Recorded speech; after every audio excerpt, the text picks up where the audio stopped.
Hello दोस्तों, मैं हूँ राधा तिवारी। गंगा सागर साहित्य चैनल में आपका स्वागत है। मैं लेकर आई हूँ आज वैचारिक पृष्ठभूमि जो यूनिट 4 यूजीसी नेट सिलेबस में लगा हुआ है। तो उसमें दलित विमर्श की आज बात करेंगे हम। थोड़ा सा मैनेज कर लीजिएगा, पीडीएफ उतनी क्लियर नहीं है। दलित का शाब्दिक अर्थ है जिसका दमन या शोषण किया गया हो। दलित साहित्यकार शिवराज सिंह बेचैन के अनुसार स्वामी अछूतानंद हरिहर ने सन 1910 में सर्वप्रथम दलित शब्द का प्रयोग किया था। गांधी जी ने दलित शब्द का प्रथम प्रयोक्ता विवेकानंद को माना है। अंबेडकर ने लोक शिक्षा प्रसारक मंडल के दलित साहित्य सेवक संघ व 1970 के दलित पैंथर्स नामक दलितों के राजनीतिक दल ने दलित शब्द का सर्वाधिक प्रचार प्रसार किया है। दलित विद्वानों ने नवजागरण का आरंभ बंगाल से नहीं महाराष्ट्र से माना जाता है, जहां दलित मुक्ति की लहर चली है। यानी जो दलित विमर्श की जो बात चली है वो बंगाल से नहीं महाराष्ट्र से निकली है, जहां दलित मुक्ति की लहर चली थी। ज्योतिबा फूले ने 1873 में सत्यशोधक समाज की स्थापना की है। ज्योतिबा फूले ने 1873 में सत्यशोधक समाज की स्थापना की है। और नारायण गुरु जो केरल के थे, पेरियार रामास्वामी नायकर ये तमिलनाडु के थे, स्वामी अछूतानंद उत्तर भारत के थे, चांद गुरु बंगाल, ये सब बंगाल आदि दलित महापुरुष थे। ये दलित विमर्श का वैचारिक आधार डॉक्टर अंबेडकर का जीवन व उनकी रचना कर्म है। ज्योतिबा फूले व महात्मा गांधी बुद्ध का दर्शन दार्शनिक पृष्ठभूमि में है, लेकिन जो मेन है वो दलित विमर्श किन पर आधारित है? डॉक्टर अंबेडकर पर और उनके जीवन, उनकी रचना, उनके कर्म पर। डॉक्टर भीमराव अंबेडकर का जन्म 14 अप्रैल 1891 को मऊ मध्य प्रदेश में हुआ था। 1932 में ब्रिटिश प्रधानमंत्री ने कम्युनल अवार्ड सांप्रदायिक पंचायत की घोषणा की, जिसमें दलितों को पृथक निर्वाचन मंडल दिया गया। इसके विरोध में गांधी जी ने आमरण अनशन किया। 1932 में जब ब्रिटिश प्रधानमंत्री ने कम्युनल अवार्ड में घोषणा की कि दलितों को पृथक निर्वाचन मंडल दिया जाएगा, तब क्या हुआ? गांधी जी ने उसका अनशन किया और विरोध किया, आमरण अनशन किया है। परिणाम स्वरूप गांधी जी व अंबेडकर के बीच पूना पैक्ट हुआ। इसके परिणाम में क्या हुआ? गांधी जी और अंबेडकर के बीच पूना पैक्ट हुआ। इसके बाद दलित राजनीति में गांधीवादी मॉडल का उदय हुआ। गांधी जी ने दलितों को हरिजन कहा, जिसे दलित विमर्श खारिज करता है। गांधी जी ने जब दलितों को हरिजन कहा तो उसे दलित जो है खारिज करते हैं, उन्हें स्वीकार नहीं करते हैं। आज़ादी के बाद संविधान में दलित समाज के लिए विशिष्ट उपबंध किए गए हैं। 1960 का दशक दलित राजनीति के लिए महत्वपूर्ण है। इस दौरान वैकल्पिक दलित राजनीति का उदय हुआ। दलितों के लिए नया शब्द बहुजन प्रचलित हुआ। जो बहुजन पूछा जाएगा कि बहुजन शब्द कहाँ से प्रचलित हुआ? दलित विमर्श से बहुजन प्रचलित हुआ। 1960 का दशक दलित राजनीति के लिए महत्वपूर्ण है। इसके दौरान वैकल्पिक दलित राजनीति का उदय हुआ। दलितों के लिए नया शब्द का प्रचलन हुआ, जिसका नाम है बहुजन। दलित विमर्श पूंजीवाद व ब्राह्मणवाद दोनों को खतरनाक मानता है। दलित विमर्श किनको खतरनाक मानता है? पूंजीवाद और ब्राह्मणवाद को। ब्राह्मणवाद पर अंबेडकर जी लिखते हैं कि ब्राह्मणवाद से मेरा आशय समानता, स्वतंत्रता, भाईचारा और सामाजिक न्याय की भावनाओं के निषेध से है। ब्राह्मणवाद पर अंबेडकर जी लिखते हैं कि ब्राह्मणवाद से मेरा आशय समानता, स्वतंत्रता, भाईचारा और सामाजिक न्याय की भावनाओं से निषेध है। यद्यपि ब्राह्मण इनके जनक हैं, लेकिन यह ब्राह्मणों तक ही सीमित न होकर सभी जातियों में घुसा हुआ है। पहले तो मानते हैं कि मेन ब्राह्मण ही हैं जो दलितों के साथ वो शोषण किया है, बट वो कहते हैं कि ब्राह्मण बस सीमित नहीं है, ये सभी जातियों में दलित की जो भावना है ये सभी जातियों पर घुसी हुई है। दलित चिंतक मार्क्सवादी विचारधारा से भी सहमत नहीं हैं। मार्क्स दलित समस्या को मूलतः आर्थिक समस्या मानते हैं। दलित चिंतक मार्क्सवादी विचारधारा से भी सहमत नहीं हैं।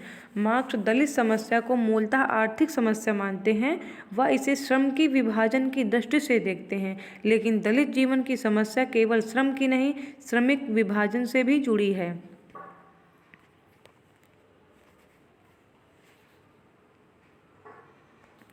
दलित दलित विमर्श स्त्री जीवन को अपने साथ रखकर देखने की पैरवी करता है। हालांकि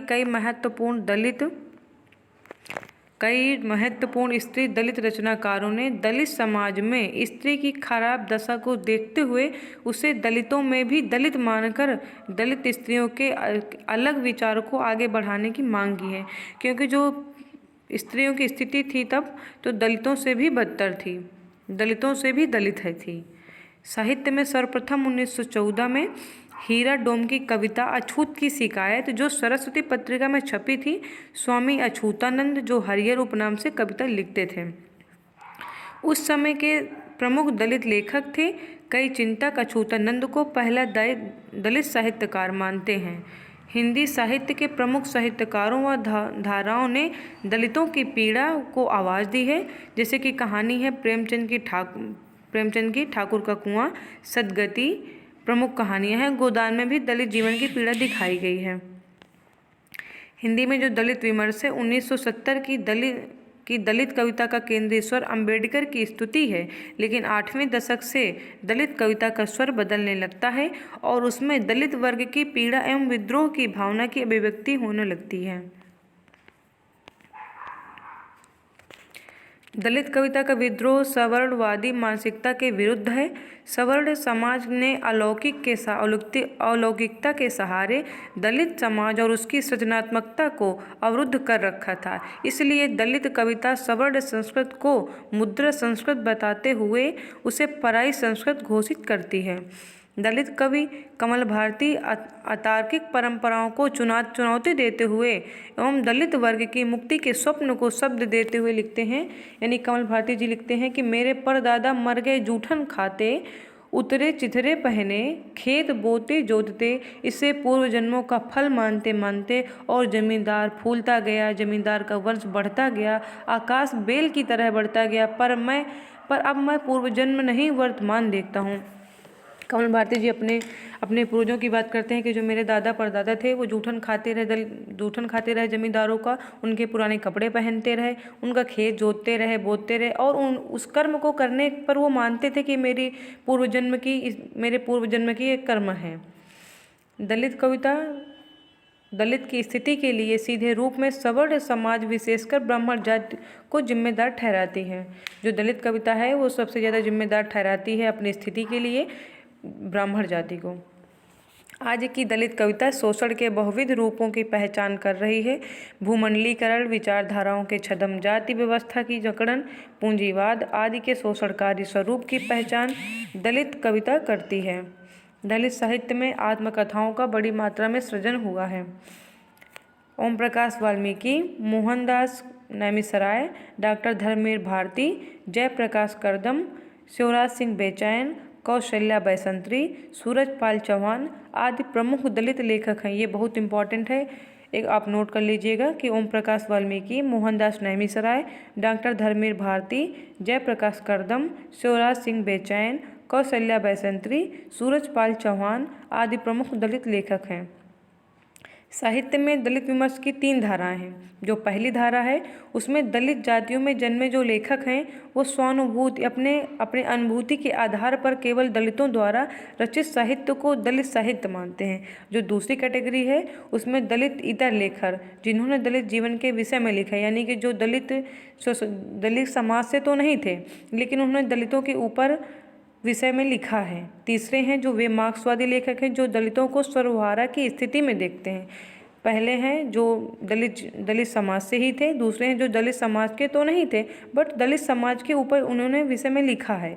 तीसरे वे मार्क्सवादी थे जो दलितों को सर्वहारा की स्थिति में देखते थे। दलित विमर्श की इम्पोर्टेंट रचनाएं हैं और लेखक हैं। ओम प्रकाश वाल्मीकि की रचना है दलित साहित्य अनुभव, संघर्ष और यथार्थ 2013 की है। दलित साहित्य का सौंदर्य शास्त्र, मोहनदास नैमिषारय, भारतीय दलित आंदोलन का इतिहास जो 4 खंडों में है, 2013। आजाद बाजार बंद है, मोहनदास नैमिषारय की रचना है। मैं आपको इम्पोर्टेंट करवा दे रही हूँ, बाकी आपको देखना हो तो कभी भी देख सकते हैं, वीडियो चल रहा है। सूर्यनारायण रणसुभे, डॉक्टर बाबा साहेब अम्बेडकर दलित चेतना की पहचान है। जो इम्पोर्टेंट है मैं आपको वही दिखा रही हूँ जो हाईलाइट हैं। रमणिका गुप्ता,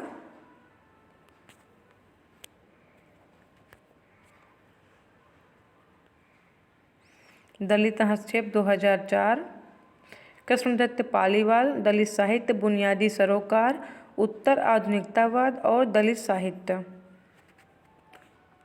शिवराज सिंह मीरा गौतम पर आ जाइए। गुरु रविदास, वाणी एवं महत्व। शिवराज सिंह बेचैन की इम्पोर्टेंट रचना है सामाजिक न्याय और दलित साहित्य 2014, सामाजिक न्याय और दलित साहित्य 2014। डॉक्टर धर्मेर, अंबेडकर के प्रशासनिक विचार, मातृसत्ता, पितृसत्ता और जार सत्ता, कामसूत्र की संतानें, तीन द्विज, हिंदू स्त्रीलिंगों का चिंतन, प्रेमचंद सामंत का मुंशी, थेरी गाथा स्त्रियां और डॉक्टर अंबेडकर, दलित सिविल कानून, दूसरों की जूतियां, चमार की बेटी रूपा, दलित चिंतन का विकास, अभिशप्त चिंतन से इतिहास चिंतन की ओर, डॉक्टर धर्मेर की हैं। उमाशंकर चौधरी, दलित विमर्श, कुछ मुद्दे कुछ सवाल। नितिन गायकवाड़, दलित बचपन वेदना का विस्फोट 2013। डॉक्टर रामचंद्र, दलित साहित्य की विकास यात्रा 2013। इसके पंचम, भीमराव अंबेडकर की आत्मकथा 2015 में है। ये था दलित साहित्य जो वैचारिक पृष्ठभूमि यूजीसी नेट 2025 के लिए इम्पॉर्टेंट है। मैंने आपको दलित साहित्य करवा दिया। आगे स्त्री विमर्श भी आगे की वीडियो में लाऊंगी। धन्यवाद।